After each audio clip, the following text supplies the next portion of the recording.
This Good Morning Northwest Morning Sprint is brought to you by Bill's Heating and Air Conditioning.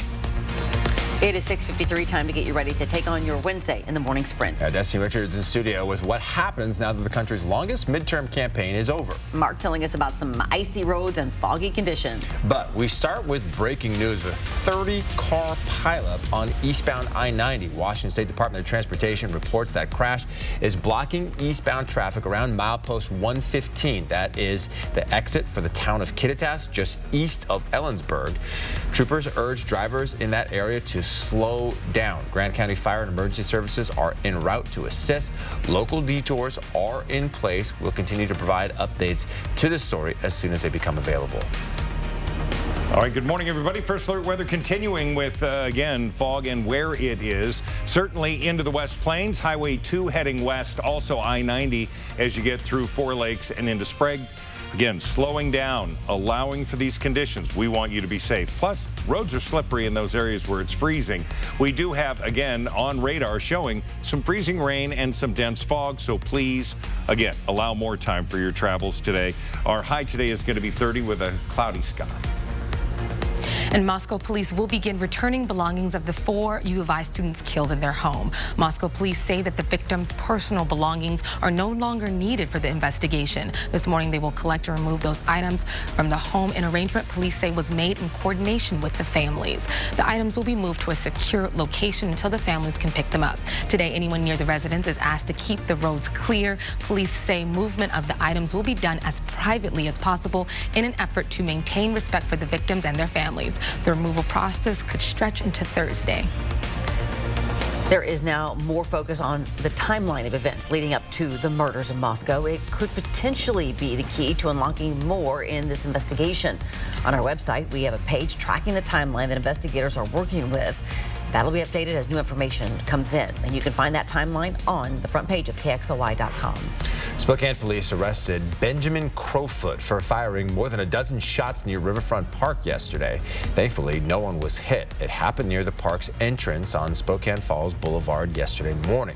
Officers found a gun and 2 empty magazines. Crowfoot was arrested on several charges, including 28 counts of reckless endangerment.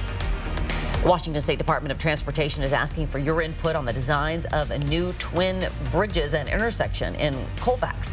The new bridges and intersection would be built on the north end of town on Highway 26 and 195. Tomorrow, the DOT will host an open house to talk about design options starting at 4 o'clock near the Whitman County Library on Main Street.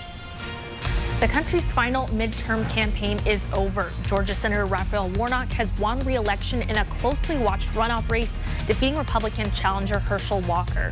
With his last race over, Democrats have secured a 51-seat Senate majority. Democrats now gain new advantages, including an easier path to move judicial nominees through Senate confirmations.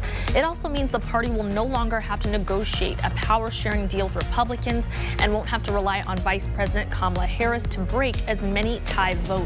Coverage of the runoff race result will continue this morning on GMA. Time magazine has made Ukrainian President Volodymyr Zelensky its Person of the Year. He was one of 10 people put on the short list earlier this week. Zelensky has led Ukraine as it has worked to hold off a full-scale Russian invasion of the country since late February, becoming a leader on the world stage. A Manhattan jury has found 2 Trump Organization companies guilty of criminal tax fraud. Now, former President Donald Trump's real estate company could face a $1.6 million fine.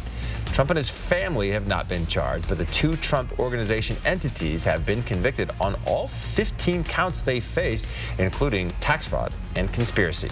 Gonzaga's head baseball coach pleads guilty to reckless driving. Reardon police arrested Mark Maktoff for DUI in June, saying he had a blood alcohol level of 0.284. That's nearly 3.5 times the legal limit. Maktoff pleaded guilty to an amended charge of reckless driving. The GU coach will serve 2 days in jail. Court records show he is ordered to report to jail December 9th. A judge also ordered him to pay $1,500 in fines, serve 24 months probation, and undergo an alcohol evaluation. Law enforcement officers were at Camp Hope yesterday handing out flyers which say the camp will close. The flyers do not have a specific date on them, but it does have information about mental health and addiction services, as well as where to find free meals. It also says people can find alternative shelter at the Trent Resource and Assistance Center or at any of the city's additional emergency shelters. Camp manager Maurice Smith says people have been moving to the Trent shelter and plan to go to the newly opened Catalyst housing, but says police visit yesterday scared people living at the camp. Weather